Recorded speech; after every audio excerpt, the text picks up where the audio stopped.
Оҙон оҙаҡ баласаҡ. Мостай Кәрим. Кавказ батшаһының вариҫы. Әсғәт дуҫымды йәй иленән дауыл килтереп ташлағандырмы, юҡтырмы, уныһы беҙгә ҡараңғы. Ә бына Сәнсәк Исәбәктең беҙгә сит тарафтарҙан килеп сығыуы раҫ. Яҙмыш еле мине бында ташланы, ти ул. Әллә 15, әллә 20 йыл әүәл килеп сыҡҡан ул беҙҙең ауылға. Өҫтөндә билле ҡара елән икән, еләненең ике түшендәге буй-буй бөрмәләренә бармаҡ буйы аҡ сөйҙәр тығылған икән. Башында бөҙрә йөнлө түңәрәк ҡара бүрек икән, аяғында үксәһеҙ ҡара итек икән. «Һин кем булаһың, ир-егет?» тип һораусыларға «Кавказ батшаһының бахыр улымын мин», тип яуап ҡайтарған. Йомма йәштәр түгә-түгә хәлен һөйләп биргән. Тамған йәштәре тупраҡты көйҙөргән. Үтә лә аяныс, үтә лә яман булған икән бының хәлдәре. Көндән бер көндә, һары таң ваҡытында, Төрөк батшаһы Кавказ батшалығына ябырылған да, һарайҙарын берсә көл иткән. Батша муйынына мәсхәрә бауы һалған, 40 ҡатынын хур иткән, 40 ҡыҙын ҡол иткән, 40 улын ер иткән. 41-нсе улы Исабәк Дөлдөлөнә атланып, тарлауыҡтар аша һикереп, төрөктәрҙән ҡасып киткән. Иң һуңғы тарлауыҡты аша ырғығанда, менгән Дөлдөлө хәле бөтөп упҡынға ҡолаған. Ә Һыбайлы үҙ еле менән осоп, ҡаршы ярға килеп төшкән. Бына шулай ғына ҡотолоп ҡалған Кавказ батшаһының 41-нсе вариҫе. Ошо әңгәмәне ишеткән кешеләр ул заман Исәбәккә ҡушылып зар илағандар. Иламаҫлыҡмы ни, Кавказ батшалығы шул хәлгә төшһөн дә. Беҙҙең типтәрҙәр башта ҡунаҡты йола буйынса өйҙән өйгә йөрөтөп хөрмәтләгәндәр, йыуатҡандар, уның ҡайғыһын уртаҡлашҡандар. Йола тылсымының сороғо сығып көсө бөткәс, «Ниндәй һөнәрең бар?» тип һорағандар. «Һыбай сабам, йәнә тимер сүкей, ҡалай туҡый, ҡурғаш ҡоя беләм», тигән батша улы. «Һыбайҙы беҙ үҙебеҙ сабырбыҙ, ә һин сүке, туҡы, ҡой», тигәндәр беҙҙекеләр. Дан һөнәр. Ана шунан бирле сүкей ул. Сәңсәк ағай минең өсөн серле лә, ҡыҙыҡлы ла, хәүефле лә. Дуҫым Әсғәт тә ошондайыраҡ. Бүтән донъянан килгән кешеләр мине шулай ғәмгә һала. Ҡалайсы Исабәк беҙгә урам аша тора.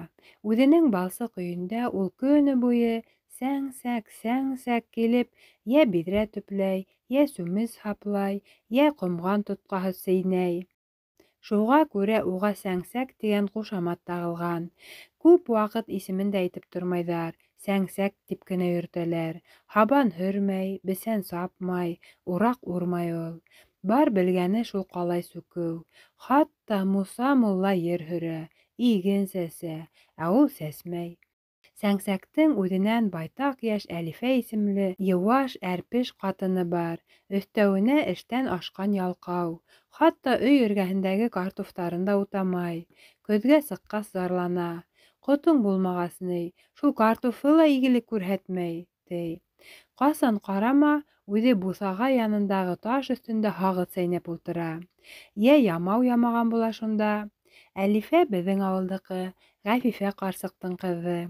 Ошолар инде балтырған йыйып йөрөгәндә, кем ҙурыраҡ тип йәнәш баҫып үлсәшкәндәр ҙә, инәле-ҡыҙлы ыҙғышып киткәндәр. Инәһе «Мин оло», ти икән. Ҡыҙы «Мин ҙур», ти икән. Инәй оло, мин ҙур тигән һүҙ ана шунан килеп сыҡҡан да инде. Әлифә ике һүҙҙең береһендә зарлана. «Үтә бит йәш ғүмеркәйҙәрем, Заяға, ошо Кавказ батшаһының аҡ һаҡаллы йолҡош малайы менән. 10 йыл эсендә бер илаҡ баланан башҡа нимәтергеҙҙе һуң? Уныһын да мин таптым бит әле». Иса юҡта ғына ул шулай һайрап ҡала. Ире алдында бик ҡысҡырынып бармай, ирҙе ир итә белә. Ҡайһы саҡта хатта ярамһаҡланып та ҡуя. «Ҡалайҙы нисегерәк йырлатып бейетә минең оҫтам», тигән була. Ә инде байрам көндәрендә Исәбәк ике түшендәге буй-буй бөрмәләренә Бармаҡ буйы аҡ сөйҙәр тығылған билле ҡара еләнен, бөҙрә йөнлө түңәрәк ҡара бүркен, үксәһеҙ ҡара итеген кейеп, өй алдына сығып баҫһа, Әлифә һоҡланып туя алмай. Ана минең тау бөркөтөм, ниндәйерәк? Батша затынан түгел тип кем әйтер? Бүтән кемдә шундай ир бар? Маҡтансыҡтар, йүнһеҙҙәр, ғибрәттәр. Һаҡалына ла сал инмәгән, аҙыраҡ көмөш кенә йүгертелгән. Быны ул күршеһе Сәлимә ишетһен тип юрамал ҡысҡырып әйтә. Әсе телле, уңған Сәлимәнең ире Шаһиморат буйға бәләкәй йәнәһе. Әлифә шуға төрттөрә. Ысынлап та, байрам осоронда исәбәктән дә ҡупшыраҡ, килбәтлерәк, мөһабәтерәк ир күрмәҫһең ауылда. Иса менән Әлифәнең Нәсимә исемле имсәк балалары бар. Ул бишегендә йә илап, йә йоҡлап ята. Вәлидиндәрҙән ҡала минең икенсе төйәгем Сәңсәк өйө. Йәйгә сыҡҡас, көндөң көнөндә тиерлек ошонда уҡ сүкейем мин. Ҡалай әҙер, ҡорал бар. Исабак мине тиң күрә, серҙәрен һөйләй. Нимәһенә тотонһам да асыуланмай. Ә хазинаның бында иҫәбе, хисабы юҡ. Баҡыр заты тиһеңме, тимере, еҙе, суйыны, ҡурғашы тиһеңме, йәнеңә ни кәрәк, бөтәһе лә бар. Теләһәң нимә яһа. Әлифәнең буҫаға төбөндә һағыҙ сәйнәп ултырған сағында Нәсимә уянып китһә, мин уны бәүелтергә керешәм. Оҫтаның эшен бүлдертмәйем.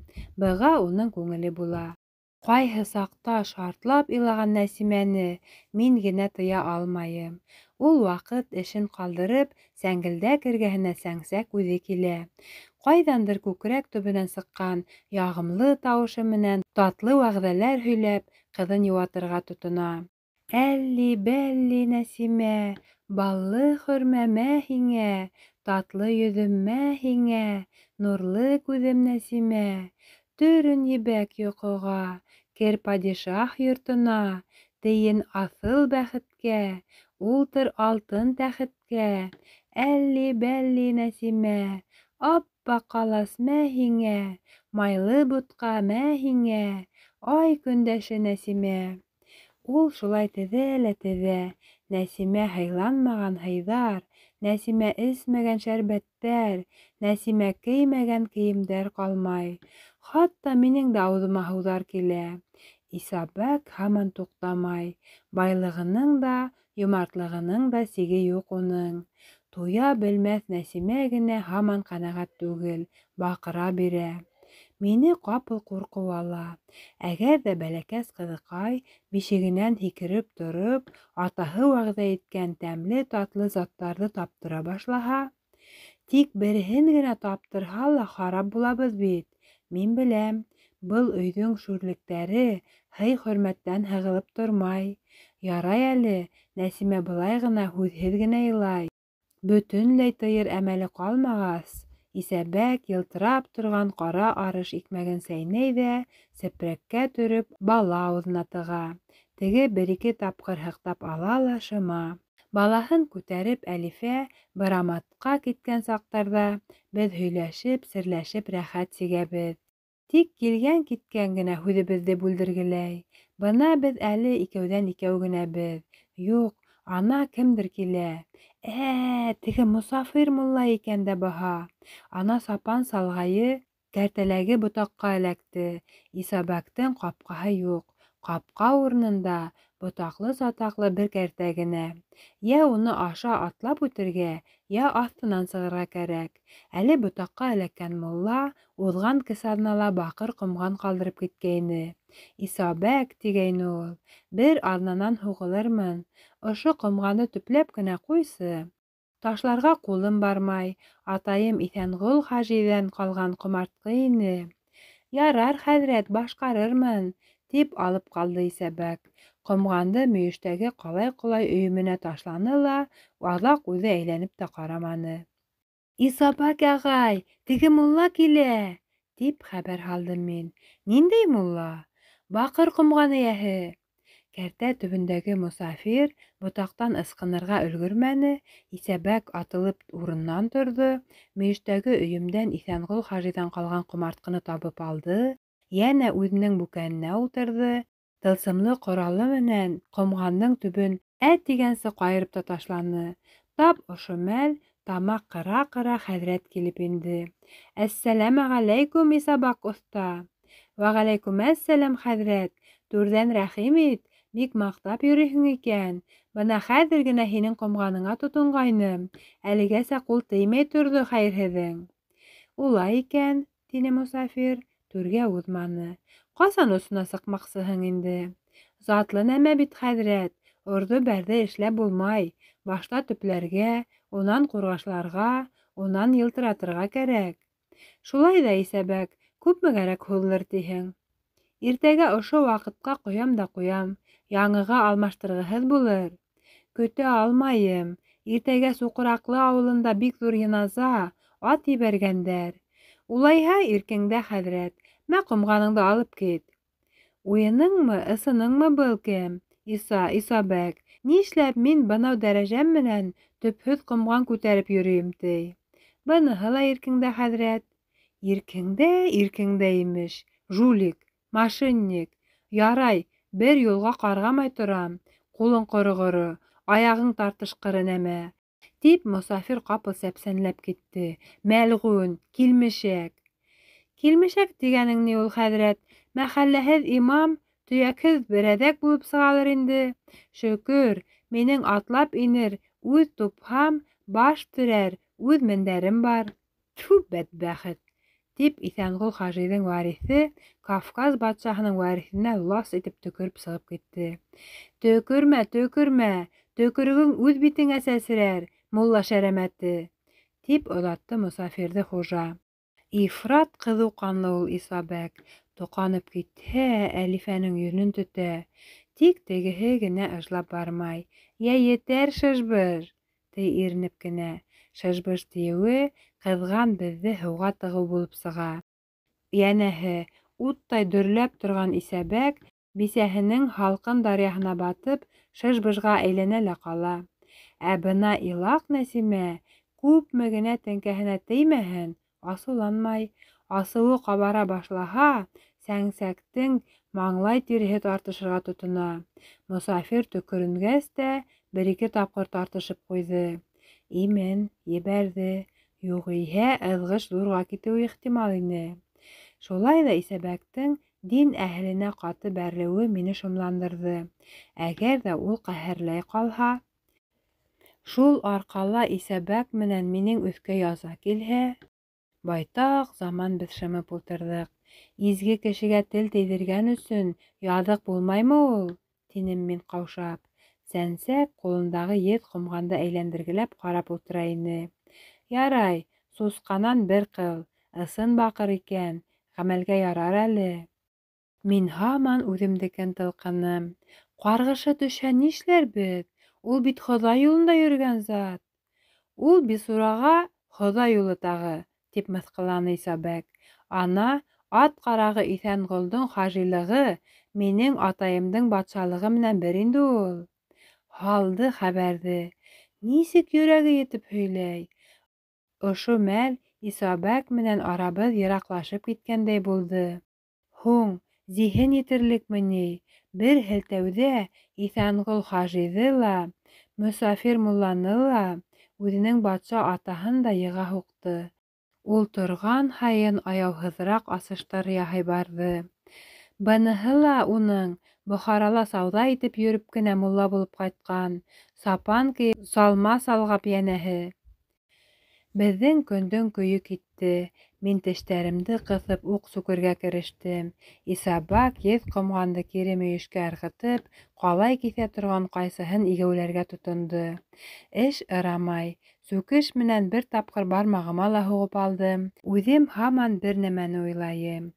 Ниңә ул батша һынлы батша булған атаһын ат ҡарағына тиңләй? Сәңсәк эшенән туҡтаны, көрһөнөп ҡуйҙы. Башын күтәреп, тәҙрә аша ҡайҙалыр алыҫҡа ҡарап торҙо. Мин дә шул яҡҡа төбәлдем. Күктә шыйык болоттар ағайны. Әкрен генә тауыш менән Исәбәк йырлап ебәрҙе. Элегерәк төн урталарында ошоға оҡшаш моң ишетелгеләй торғайны. Ҡайҙан килгәнен белмәй, өй эсебеҙ менән хайран ҡала инек. Бына кем йырлай икән ул? Өйөр ҙә генә өйөр болот ҡаплай, Кавказ тигән тауҙың башҡайын. Тыуған илкәйемде ҡайтып күрһәм, ҡосоп илар инем ташҡайын. Бына һиңә сәңсәк, ниндәйерәк йыр йырлай ул. Уны йәлләп, илап ебәреүҙән саҡ тыйылып торам. Шулай ҙа хәленә кермәксе булам. Кавказ батшалығыңды һағынып моңаяһыңмы ни, Исәбәк ағай, тим. Ул өндәшмәй. Мин уны һаман йыуатырға тырышам. Муйынына мәсхәрә бауы тағылған батша атайыңды, хур ителгән 40 батша әсәйеңде, ҡол ителгән 40 батша апайыңды, ер ителгән 40 батша ағайыңды мин дә йәлләйем, урындары йәннәттә булһын. Ни ҡылаһың, үлгән артынан үлеп булмай, һәр кемдең үҙ гүре, тереләр сыҙарға тейеш. Мин бөтә ишеткән белгәнемде сәсеп һалдым. Их һин, бәләкәс вәғәзсе, тип ул башымдан һыйпап ҡуйҙы. Исәбәк яңынан минең яҡын кешемә әйләнде. Уның йәшле күҙҙәренә ҡарағас, күҙҙәремдән мөлдөрәп йәштәрем тәгәрәне. Бер тамсыһы зың итеп алдымдағы аҡ ҡалай киҫәгенә тамды. Бәлки зыңламағандыр ҙа, тик миңә шулай ишетелде. Кавказ батшалығының ҡанлы ҡайғыларын уйлап, икәүләшеп шулай йәш түгәбеҙ. Минең турала бүтәндәр теләһә ниндәй әкиәт һөйләһен, миңә барыбер. Ә бына һинең гонаһһыҙ күҙҙәреңдән оялам. Был күҙҙәрҙе алдарға ярамай. Исәбәк әллә ниндәй сәйер һүҙҙәр һөйләргә кереште. Мине гонаһһыҙ тиме? Шәйхәттәр менән кәрт һуҡҡанымды белһә икән. Батша малайы түгел, ҡасҡын мин, тип ҡырт киҫте сәңсәк. Был һүҙҙәр минең ҡолағымды өтөп алды. Ҡасып ҡотолғас ҡасҡын була инде, тип төҙәтеп аңларға тырыштым мин. Төҙәтмәне ул, ҡабул итмәне. Ҡасҡын, йолаһына, ырыуына хыянат иткән мөртәт мин. Ғәҙеллек, шәфҡәтлелек, аныҡ аҡыл яҡлы бер изге затмын мин. Йәнем шулай икегә бүленде.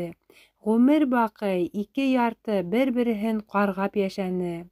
Был донъяла ла, теге донъяла ла килешеү, ҡауышыу юҡ уларға. Сөнки уларҙың береһе балыҡҡа, икенсеһе ҡошҡа әүерелде. Ә Кавказ батшалығы иһә фажиғәле матур төш көнә. Ул төштө лә мин үҙем түгел, минең өсөн бүтән кешеләр күрҙе теге замандарҙа. Иртән тороп һөйләнеләр ҙә миңә юранылар. Мин төштө кире ҡаҡманым. Бара торғас, хатта үҙем дә ышана башланым. Китте шунан Кавказ батшалығы тураһында ҡот осҡос әкиәт. Бына һиңә 3 төймә. Эсемдән генә шулай тип әйтеүем булды, Нәсимәне баҡыртып, Әлифә ҡайтып та инде. Әңгәмә Исәбәк йәне кеүек бүленеп ҡалды. Өҙөлгән һүҙ тик 5-6 йыл уҙғас ҡына ялғанды. Ауылыбыҙ колхозға күсте. Ҡайһылыр бер хәтерлеһе Исәбәктең әллә 20, әллә 25 йыл әүәл әйткән «һыбай сабам» тигән һүҙен хәтергә төшөргән. Колхоз йылҡыһын көтөргә төнгө көтөүсе тәғәйенләгәндә әлеге зиһенле әҙәм әйтә һалған: «Йәмәғәт, беҙҙең Исәбәк һыбайлы бар бит, намыҫлы, тоғро кеше. Әйҙәгеҙ был эште уға тапшырайыҡ. Ҡулы тейгәндә көндөҙ үҙ кәсебе менән дә булыр. Көн иткән илгә ул һөнәре лә кәрәк». Халыҡ дәррәү ризалашҡан. Халыҡтан былай Исәбәк үҙе риза булған. Һаҡал-мыйығына ныҡ ҡына сал ингәс, Кавказ һыбайлыһы яңынан ат менде. Тәүге төн ул менге атын етәкләп өйөнә ҡайтты. Өйгә инеп, үҙенең артынан килгән теге ҡупшы кейемен баштан аяҡ кейеп сыҡты. Өҙәңгегә һул аяғын тығып, йәһәт кенә эйәргә һикерҙе. Онотмаған икән. Һәммә ҡыланышы килешеп тора. Көмөш ҡынлы оҙон хәнйәр тотоп, Әлифә лә килеп сыҡты. Хәнйәр, быныһы исәбәк аласығында күргән нәмәбеҙ түгел ине. Хәйер, беҙ күрмәгән нәмә аҙмы ни? «Эй, атаһы! Нәсимәнең атаһы!» тип һөрәнләй Әлифә, Сәлимәләр яғына ҡарап. «Көмөш хәнйәреңде тағырға онотҡанһың бит. Килтер, бисәкәй, бик мәслихәт булыр». Көмөш ҡынлы оҙон хәнйәр һыбайлының биленә тағылып та алды. Бындай мөһабәт атлыны бүтәнсә күрһәң дә, кәртинкәлә генә күрергә мөмкин. Исәбәге ат өҫтөнә ултырып, Әлифәһе ерҙә тороп рәхәт сигә. Нәсимәһе буҫаға ташына баҫып сәпәкәй итә. Бына ҡасан ул сәңсәк ҡураһында ҡыуаныс тулып ташты. Ат башы саҡлы алтын тапҡандармы ни? Ғүмер буйы бөкөрәйеп ҡалай сүкегән кеше нисегерәк турайып китте. Быға тиклем исәбәккә саҡ ҡына һауаланып, саҡ ҡына мыҫҡыллап, саҡ ҡына ҡыҙғанып ҡараған күрше-тирә һоҡланып таң ҡалды. «Бына ниндәйерәк ул беҙҙең күрше?» тип тел шартлатыусылар ҙа булды. Ошо сәғәттән алып, ғүмеренең ахырына тиклем ул эйәрҙән төшмәне. Һуңыраҡ 2 йәй тотош мин исәбәккә йылҡы көтөштөм. Иң күркәм заман Дим туғайында бесән йыйылып бөткәс килә. Әле кистәр һалҡын түгел, ә себен-серәкәй, күгәүен заты инде интектермәй. Йәшел йомшаҡ ҡурпы ат ауыҙында үҙе иреп тора. Дим һыуына көҙгө тәм ҡайта, эсеп туйғыһыҙ.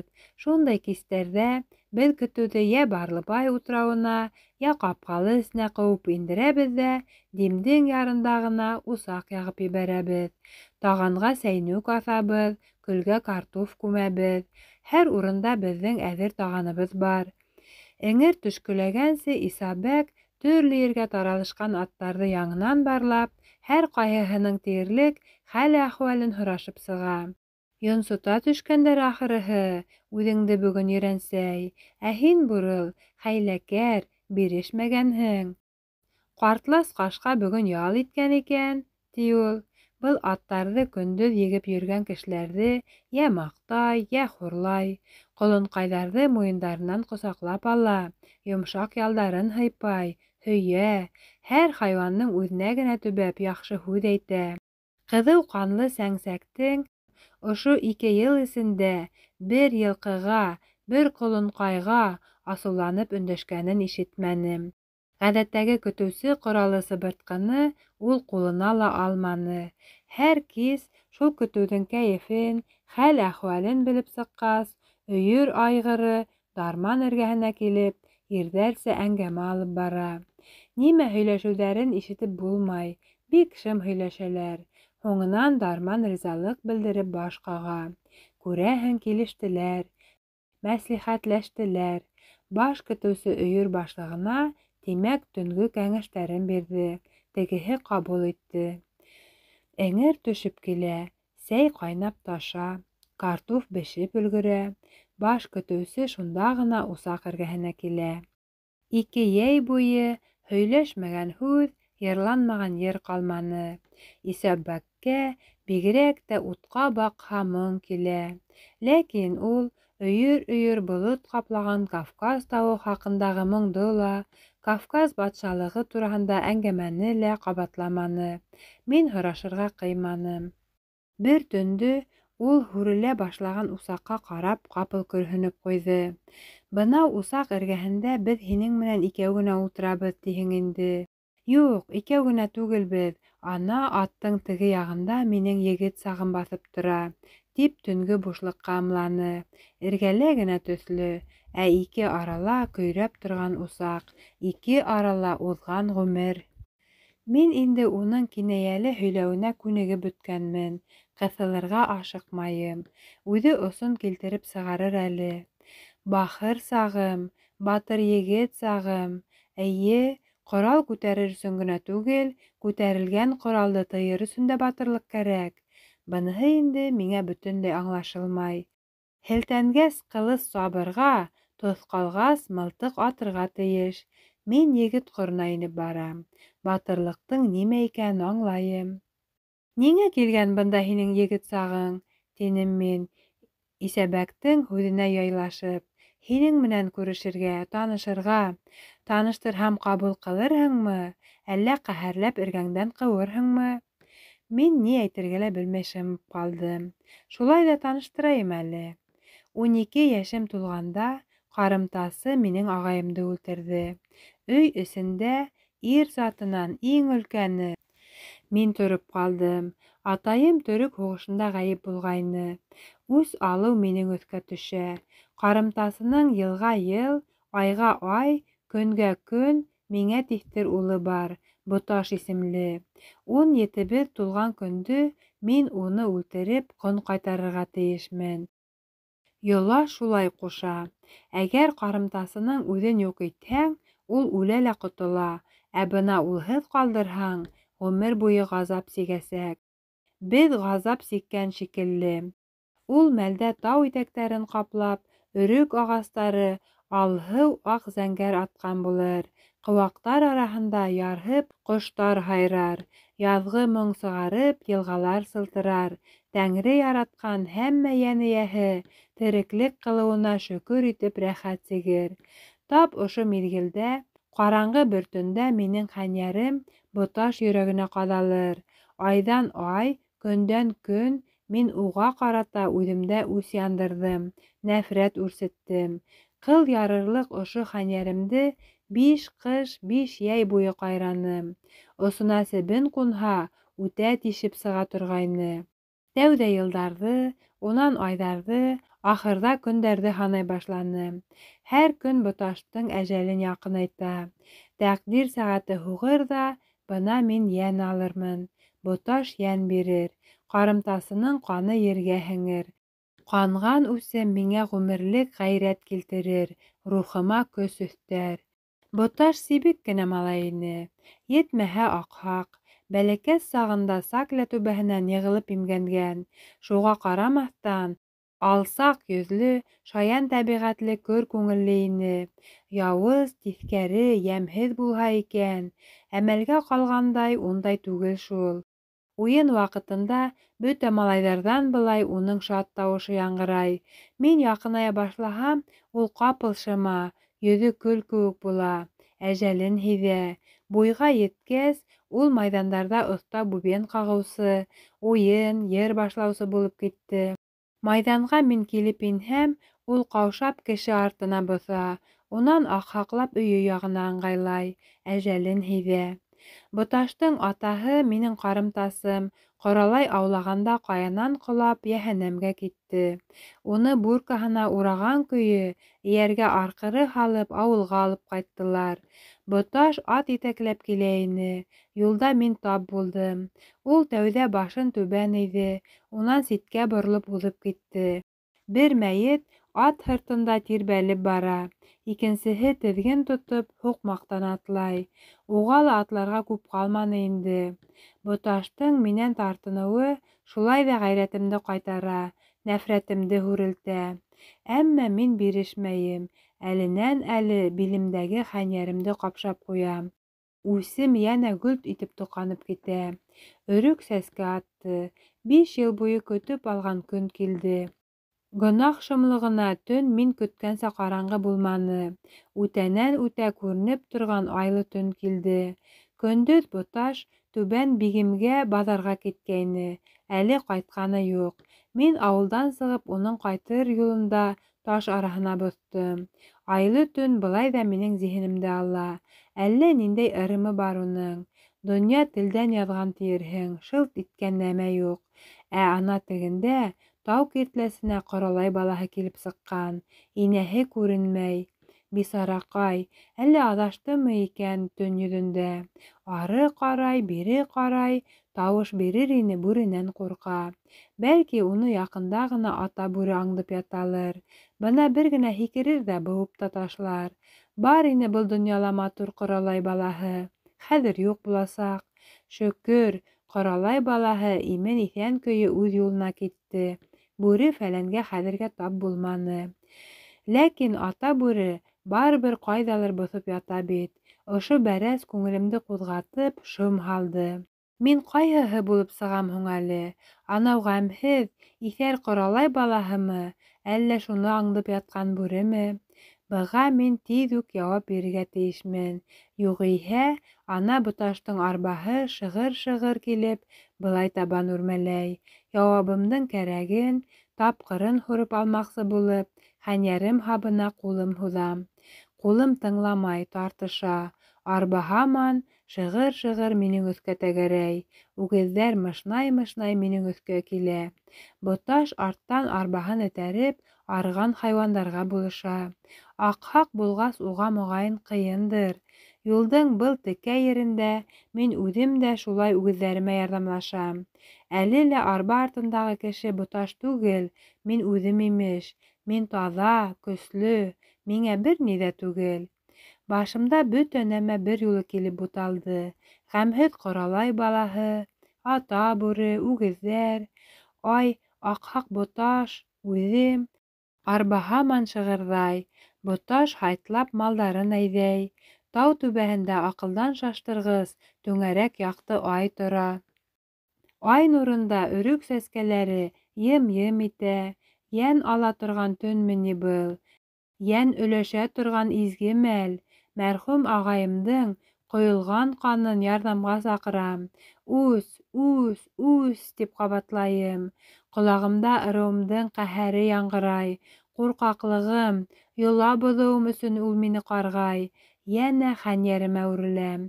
Ҡулым бармай. Теге тау киртләсенә баяғы ҡоралай балаһы тағы килеп сыҡты. Шығыр-шығыр итеп, Боташ арбаһы эргәмдән уҙып китте. Боташ үҙе ғыжлап төшкән, тынын саҡ ала. Ҡарымтасым ауылға инеп китте. Тыуған өйөмә минең юлым киҫелде. Сөнки мин йолабыҙға ярлы ҡалмай торған хыянат алдым. Ҡорбанымды йолоп ҡайтып инһәм, ырыуым мине ҡабул итмәҫ ине, ләғнәт уҡып илдән һөрөр ине. Ә мин үҙемде үҙем һөрҙөм. Ағайымдың ҡайтарылмаған ҡонон намыҫыма алып бик күп замандар ил гиҙҙем. Олатайым һөнәре, ҡалай менән сүкеш миңә ризыҡ бирҙе. Байтаҡ йылдар төлөкһөҙ-түлһеҙ йөрөгәс, ошонда килеп төлөк таптым. Оям башта һалҡын, ҡотһоҙ ине, күреп тораһың. Ҡартлыҡ көнөмдә төйәгемә ҡот инде. Замана атҡа мендерҙе мине. Бына мырҙа, усаҡтың теге яғында баҫып торған егет ошо инде, тип Исәбәк баяғыса уҡ төнгө бушлыҡҡа ымланы. Минән яуап көттө. Мин өндәшмәнем. Нимә тип һүҙ ҡушайым һуң? Мин ауылдан киткәс тә Исәбәк аттарын ташламаны. Район газетаһында хатта уның исемен ташҡа баҫтырып сығарҙылар. Эше менән бер рәттән уның намыҫын маҡтанылар. Фронтта сағымда ауылға хат яҙған һайын, күрше-күләнгә айырмайынса сәләм ебәргәндә, Исәбәккә мин һәр саҡ атап сәләм күндерҙем. Ул да сәләм ҡайтара торҙо. Инде һуғыш бөтә тигән яҙҙа күршемдең сәләме урынына үле хәбәре килде. Теге ҡара хатта былай тейелгәйне. Бик ҙур ҡайғылы булып торабыҙ әле. Исәбәк күршебеҙ үҙ аяғы менән донъянан китеп барҙы. Димдә боҙ ҡуҙғалған саҡта ҡапҡалы эсендә йылҡы көтөп йөрөгән еренән һыуға батты. Яр башында ғына һикергеләп уйнаған бер ҡолонҡай һыуға ҡолап төшкән икән дә, Исәбәк күршебеҙ шуны ҡотҡарам тип боҙ араһына ташланған. Ҡолонҡайҙы барып тотҡан, әммә ярға кире сыға алмағандар. Ҡосаҡлашып боҙ аҫтына инеп киткәндәр. Ул ерҙә өйөрөлмәктәр күп шул. Белмәгәндер күрәһең мәрхүмең. Һәйбәт кеше ине. Кәүҙәһен таба алманыҡ. Үҙе урынына теге артынан килгән еләнен, бүркен, итектәрен, хәнйәрен, йәнә ултырып йөрөгән эйәрен ерләнек. Йыназала халыҡ бихисап булды. Әлифә тәгәрәп иланы. Шулай итеп, Исәбәк күршебеҙ Дим боҙона эйәреп, мәңгелек сәйәхәтенә йөҙөп киткән. Исәбәк теге заман усаҡ эргәһендә үҙенең егет сағы менән мине осраштырыр алдынан былай тигәйне: Ҡабул ҡылырһыңмы, әллә юғиһә ҡәһәрләп ҡыуырһыңмы? Уның тарихын тыңлағас, мин яуап ҡайтармағайным. Кешенең ғүмерлек кисерештәренә ҡыҫылырға әле минең хаҡым юҡ. Ҡанмаған үс. Һуғыштың тәүге йылдарында, илебеҙ ғазаптарынан йән әрнегәндә, һалдат кейеме кейгән һәр бер немецты 5 тапҡыр үлтерерлек үс йөрөтә инек күңелдә. Үлтерергә, мылтыҡ атҡан сағындамы, йоҡлаған, ашаған, ғибәҙәт ҡылған ерендәме, үлтерергә, аҡ сәсле ҡартмы, йәки мыйығы ла сыҡмаған һеләгәй малаймы, үлтерергә, берҙе генә булһа ла үлтерергә. Был нәфрәтте беҙҙең күңелгә улар үҙҙәре һалды. Беҙ тыумыштан ҡанһырау түгелбеҙ. Ҡанлы барымтаны улар үҙҙәре башланы. Бөтә нәҫел-нәсәбе хәҙер аяуһыҙ ҡарымта көтһөн. Берәүһенә лә аяу юҡ. Ә бына ҡояш сығып килгәндә, бөтә өмөттәрен өҙгән бер пар зәңгәр күҙ һиңә ялбырап ҡараһа, ошо мәл кукуруз ҡыяҡтарына, күҙ йәштәренә оҡшап, йылтырап ысыҡ тамып торһа, донъялағы бөтә ауаздар тынып ҡалған булһа, кеше маңлайына тоҫҡап, мылтыҡ атыу мөмкинме һуң? Мөмкин түгел икән. Минең менән тап ана шундай хәл булды. Яссы Кишинев һуғыштарында дошман ғәскәрҙәре самаһыҙ онталды. Яу барған көндәрҙә, ошо яландар өҫтөндә иртәнән кискә тиклем саң ҡатыш төтөн болоттары аҫылынып торҙо. Бер тәүлек әүәл, һуғыш был ерҙән ысҡынып, оса-елә пруд ярҙарына табан йүнәлде. Ялға сыҡҡан ротаның командиры ҡояш байыр алдынан мине фронт журналисын кисә яу уҙған ҡырҙы күрһәтергә алып барҙы. Һуғыш барғанда уны бөтөнләй күреп булмай. Уҙып киткәс кенә, ниндәй мәхшәр булғанын аңлайһың, тине ул. Эйе, мин быны үҙем дә беләм. Ана немец армияһының ярты ҡоралы, әйтерһең, ошонда тороп ҡалған. Емерек танкылар, орудиялар, минометтар, автомашиналар, тракторҙар, иҫәбе лә, һаны ла юҡ. Элекке көн атлы артиллерия дивизияһы ла ҡыйратылғайны. Әле бына йә эйәрле, йә ҡамытлы аттар кукуруз баҫыуын ҡыҙырып йөрөй. Беҙҙе күргәс, кешнәй-кешнәй арттан эйәрә башланылар. Дөмөгөп өлгөрмәгән фашист шәрәмәттәре лә ошо кукуруз араһында боҫоп яталыр әле. Тик сығып эйәрмәйҙәр генә. Беҙ шоферҙың үҙен генә ебәреп, аттарға менеп алдык. Миңә тимер күк бейә эләкте. Беҙгә эйәреп, ауылға бер өйөр ат ҡайтып инде. Ауыл ситендәге бер өй ҡаршыһында 2-3 һалдат ҙур табаҡтан кружкалар менән һоҫоп, йәш вино эсеп ултыра ине. Һалдаттар янына килеп туҡтағас, минең бейәм башы менән тегеләрҙе төрлө яҡҡа этәреп, табаҡтағы виноны һемерергә кереште. Шунда ғына беҙ аттарҙың эскеһе килгәнен аңланыҡ. Һыуһаған йылҡы малы үҙе шулай кешегә ылыға икән. Беҙ өйөрҙө кескәй генә йылға буйына эйәртеп төштөк. Аттар эсеп туйғас, ошонда айырылыштыҡ та. Миңә үҙебеҙҙең редакцияны тиҙ генә ҡыуып етергә кәрәк ине. Уның Белгород тигән ҡалала туҡталасағын белә инем. Картаға ҡарайым. Әгәр оло юлға кире сығып, урап барһам, 2 тәүлектә лә ҡыуып етәсәк түгелмен. Ҡабат ауылға ҡайтып, мэр Молдаван ҡартынан тура юл һораштым. Ул бик ихлас һәм асыҡ итеп аңлатты. Бабай өйрәткәнде карта менән сағыштырып алдым. Бөтәһе лә тура килә. Был юл аулаҡ булыр, һаҡ йөрө, тип теләп ҡалды ул. Насип булһа, иртәгә кисләтеп барып та етерһең. Әммә юлда атыңа ял бир. Эңер төшкәндә үҙемде яҙмышҡа тапшырып сәфәр сыҡтым. Икһеҙ-сикһеҙ кукуруз урманы эсенән тар ғына юл һуҙыла. Ай ҡалҡҡанда бер бәләкәс кенә утарҙы үттем. Унан элекке еврей ауылын уҙҙым. Юлым бабай әйткәнсә килә. Донъя тынғандан-тына бара. Ул тынған һайын эстә шом арта. Һуғыш мәлендә тынлыҡ һәр ваҡыт хәүеф һала. Ай яҡтыһы ла әллә нисек күңелде әлһерәтә. Ғүмеремдә беренсе тапҡыр бөтә йыһанда ай менән икәүҙән-икәү генә тороп ҡалдым. Уның ырымына бирелһәң, башты юғалтырға мөмкин. Был йылдар эсендә һуғыш ҡырында дыуамал ярһыу ҙа, хурлыҡлы ҡурҡыу ҙа кисерелгәндер. Ләкин бөгөн кисергән хәл бөтөнләй башҡа. Тынлыҡтан шикләнеү биҙгәге эләктереп алды мине. Ярай, менгән бейәм аҡыллы, һиҙгер, шул уҡ ваҡытта сабыр булып сыҡты ул. Һәр ҡарасҡынан өркөп бармай. Ҡатын-ҡыҙ заты шул. Таң алдынан йоҡо баҫа башланы. Нисәмә йылдарҙан һуң беренсе тапҡыр өҙәңгегә баҫҡан аяҡтарым да ауырайғандан-ауырая бара. Балтырҙарымды, осаларымды эйәр ҡырҙы. Бейәм киреһенсә егәрләнеп китте. Ара-тирә юртҡылап та ҡуя. Әллә Германияға ҡайтып барам ти инде. Мин йоҡо менән алышам. Бер ул өҫтөн сыға, бер мин. Ай яҡтыһы иреп юғала башланы. Уны килә ятҡан көн яҡтыһы ҡыҫырыҡлай.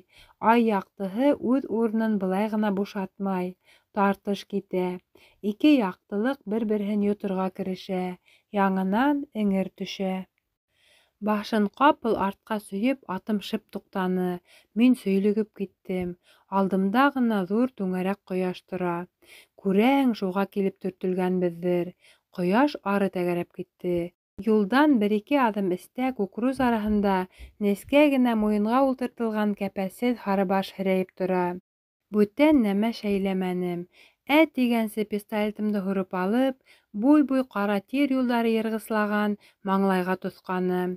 Шул саҡта ғына маңлай аҫтындағы бер пар зәңгәр күҙҙе күрҙем. Был күҙҙәрҙән хатта ҡурҡыу ҙа ҡасҡан. Бары ялбарыу ғына тороп ҡалған. Бына хәҙер ул берәмләп әсир төшкән, һәр немец һалдаты әйтә торған 4 һүҙҙе ҡабатлар. Сталин хорош, Гитлер капут, тиер. Моғайын шулай тиер. Әгәр шулай тиһә, валлаһи ҡурып тартам. Йән һаҡлар өсөн әйтелгән ошо ялған тәүбә оторо сирҡандыра, оторо нәфрәтте арттыра. Был һаман өндәшмәй. Хөкөм көтә. Ул ил баҫар, мин ил хужаһы. Ниндәй хөкөм сығарһам да, хаҡым бар һәм ғәҙел дә булыр. Приговор минең пистолет көбәгендә. Миңә 18 генә йәш, тине ул. Теҙ быуындары һығылып, сайҡалып китте. Ләкин ауманы. Ҡапыл хәтеремә бер ваҡиға килеп төштө. Бынан 2 йыл әүәл 18 йәшлек механик-водителде дезертирлыҡта ғәйепләп, бөтә бригада алдында атҡайнылар. Дезертирлеге шул ине. Резервта торған саҡта төнөн танкыға ултырған да 10 километр ерҙәге ауылға әсәһен күрергә барған. Шуның өсөн үлем язаһы бирҙеләр. Ул көн 18 йәшлек егеткә тоҫҡалған автоматтар беҙҙең һәр беребеҙҙең эсендә ятҡан ғәмһеҙлекте, алабарманлыҡты, яуапһыҙлыҡты бер ҡатарҙан атып үлтерҙе. Үҙ кешебеҙгә ҡарата булған аяуһыҙ хөкөмдө мин шуның менән аңлаттым. Аҡламаным, аңлаттым. Асылда механик-водитель бер зыян да итмәне, тик әсәһен генә күреп килде. Килгәс аттылар.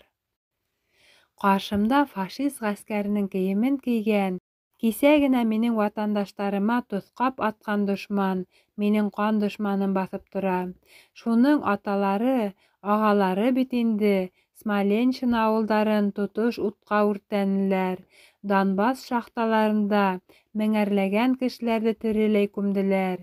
Йылға-йылға йәштәр түктереп, Украина ҡыҙҙарын Германияға ҡоллоҡҡа олаҡтырҙылар. Әсәләрҙең сал сәстәрен мәсхәрә иттеләр.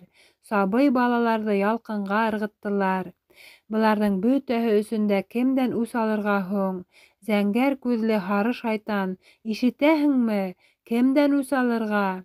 Минең уйҙарымды ул ишетмәй. Юғиһә күҙҙәрендә өмөт яралмаҫ ине. Шул күҙҙәрҙәге өмөт минең ярһыуымды баҫа. Күкрүз ҡыяҡтарынан мөлдөрәп ысыҡ тамсылары тама. Ер йөҙө шундай тыныс, аяҙ, вайымһыҙ. Әйтерһең, уның үткәне юҡ, тик киләсәге генә бар. Мин тертләп киттем. Донъя нисектер сәйер йымылдап ҡуйғандай булды. Пистолетымды йән асыуы менән кире кобураға тыҡтым.